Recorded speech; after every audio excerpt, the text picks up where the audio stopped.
I'm here with State Representative Gina Hinojosa and Democratic candidate for governor. Gina, thank you for taking the time to join us. It's a pleasure to be here. All right, so just to start off, for those of our audience who might not know who you are, who is Gina Hinojosa and why should Texans elect her to be the next governor of Texas? Well, I'm a mom. I ran for office originally because my son's school was threatened for closure, so I ran for the school board and won. And on the school board, I realized that the reason why my son's school and so many others were threatened for closure is because the state takes our money and doesn't put it back into our neighborhood public schools. So I ran for the House, and I've been representing Central Austin for almost 10 years now. This is my 5th term, and now I'm running for governor because I realized that the reason why there's not money for our schools despite sky-high property taxes is because so much of our money is going to pay really what is a system of grift that I refer to as the Greg Abbott corruption tax. So speaking of which, what would be some of those day one policies that you would implement should you be elected as governor? I'm glad you asked. So let's focus on education. That's an issue I know well, and I've been working on over the past few years in the Texas House. So this session, I introduced a bill, and we had a press conference, actually. And we had a press conference where MAGA moms joined me in this press conference. And what it did was it wiped the slate clean of the vendor contracts that have gotten out of control when it comes to our public schools. The vendor contracts of the state are where a lot of our dollars are going. So it wipes the slate clean of the vendor contracts and then builds a budget that speaks to the priorities that we all know we need for our kids, like a well-paid teacher. We all know that the best thing we can do for a child's education is to put a great teacher in the classroom, but our teachers make almost $10,000 below the national average. So let's pay teachers their worth. And so we have among the highest paid teachers in the country, smaller class sizes, special education funding, and school safety. These are priorities that parents know we need in our neighborhood public schools. They're not rocket science, right? We all recognize these are good things. They don't happen because too much of our money is going to grift.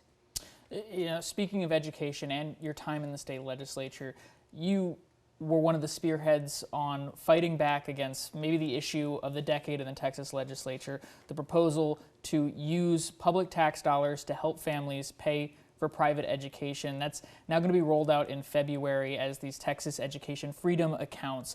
Assuming that you were to win the governorship, but you didn't have a legislature who was willing to repeal that program, what would the future of the program look like under Gina Hinojosa? Well, first, that program is not popular with Texans, and it's frankly not popular with a lot of Republicans who voted for it. They just didn't feel they had a choice politically. When I win to be the next governor of Texas, that opens up space for legislators to not just vote their conscience, but vote their districts, right? What happened was in 2023, lots of Republicans voted with Democrats to protect our neighborhood public schools and against vouchers. Greg Abbott put in $1 million against each of them in their primaries. Many of them lost, and so now there's real fear about voting for the needs of the district because the governor will make legislators pay the price. So we need to break through that, show that the governor is vulnerable. People are not happy with him. Texans don't like him, and he can be beat, and we should go back to prioritizing the needs of Texans. Well, I wanted to ask you about that. He can be beat, right? He is currently the second longest serving governor in Texas history, aiming to be the longest serving governor, and his party has dominated all the statewide races now for 3 decades. How do you overcome what seems to be this Greg Abbott political machine? We are at a crazy time in politics today in 2025 where most people don't want politics as usual. And what you're seeing across this country is people changing. Democrats are picking up seats across this country, even here in Texas, that they had it in decades, right? Because people desperately want change. They know our system is broken, and they know that government with Democrats and Republicans work better. That's what I'm hearing in Texas. We just saw in Leander, we flipped a Republican city council seat right next door. The same thing happened in Tarrant County. The same thing happened in Cy-Fair. So it's happening across the state even this year. So what I'm hearing out there is a desperate desire for change, and Greg Abbott is more of the same. Well, usually this is the part where I'd ask how you plan to stand apart from the primary field, but there was polling that came out on Thursday morning that showed that you have a fairly commanding lead, 41% of likely Democratic primary voters throwing their weight behind you compared to your next closest opponent at 6%. What do you attribute that large lead to, and how do you keep that momentum going through that March 3rd primary? Yeah, I appreciate that. I don't take anything for granted, but I am really, it is a feeling of satisfaction to know that my work over almost a decade has been appreciated by Democrats across this state. I have fought hard for our public schools. I have fought hard for working Texans, and what the polling shows is that people have noticed and people appreciate it, and I'm just so grateful for that. You know, this is a question I like to ask all the Democrats who come through the studio and do interviews with me. A lot of national punditry talk about Texas over the course of this year, whether it was redistricting, now everyone wants to chime in on the primary on the Senate side. What do you think the national media often gets wrong about Texas and the Texas electorate? Well, Texans are very proud of our state, right? And for good reason. We do incredible things as individuals, as Texans in this state.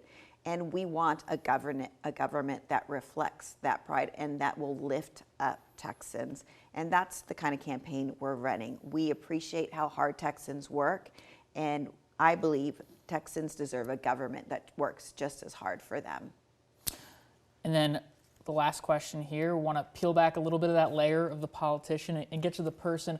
What does Gina Hinojosa like to do in her free time? Well, I love to cook when I have time. I love to cook for my family.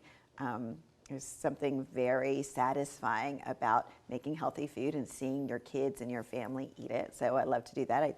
It allows me to be creative. I love to work out and exercise. I'm a runner. Love to run around town lake, and so when I have free time, that's what you'll find me doing. Any specific recipes you want to share? I tend towards pasta and lasagna and all things Italian. All right, well, just to wrap up, is there anything else that you want to touch on that we might have missed? Last word's yours. Yeah, look, timing is everything in elections. The timing is right for change in 2026. We're seeing it happen already all over this country. This is the midterm election with Trump in the White House. Last time this happened in 2018, Democrats swept. So we need people to understand that this election cycle, anything is possible. We're running to win, and I would just be so grateful to have the support of Texans in this race. Well, as State Representative and candidate for Governor Gina Hinojosa, thank you so much for taking the time to join us. My pleasure. Thank you.